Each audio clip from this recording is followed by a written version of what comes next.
11 পিসের একটা প্যাকেজ নির্ণয় করেছি প্রবাসী এক ভাইয়ের জন্য। তো এখানে আছে 6 পিস। কী কী বাচ্চা আমি দিচ্ছি একটু দেখাই। বিশ্বের সবচেয়ে বড় ও সুন্দর মুরগি কলম্বিয়ান লাইট ব্রাহ্মা, দেখুন কি সুন্দর কোয়ালিটি। এখানে 2 পিস মেল ও 2 পিস ফিমেল আছে।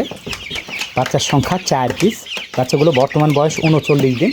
5টা ভ্যাকসিন করানো আছে, 3টা গাম্বরো ও 2টা রানীক্ষেত। এছাড়া এই যে 31 দিন বয়সের এই বাচ্চাগুলো দেখুন, এই যে একদম দানব আকৃতির কলম্বিয়ান বাফ ব্রাহ্মা। ব্রাহ্মার মধ্যে এই কালারটা কিন্তু সবচেয়ে বেশি বড় হয়, দেখতে অসম্ভব সুন্দর। এটারও ভ্যাকসিন করা আছে 4টা, 2টা গাম্বরো এবং 2টা রানীক্ষেত। আর এইখানে বাচ্চার সংখ্যা আছে 5 পিস। মাশাআল্লাহ, কোয়ালিটি দেখুন, ময়ূরের মতো কিন্তু অল টাইম লেজটা খাড়া করে রাখে। ওই যে নিচে পড়ে গেল, এই যে হোয়াইট টেল জাপানিজ বেনথাম, অসম্ভব সুন্দর দেখতে।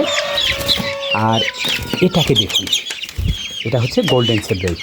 এগুলো ডিম পাড়ে অনেক বেশি, আর ছোট্ট জায়গার মধ্যে অনেকগুলো মুরগি পালন করা যায়। এই 11 পিস পাঠাবো আমার প্রবাসী ভাইয়ের কাছে, সবাই দোয়া করবে।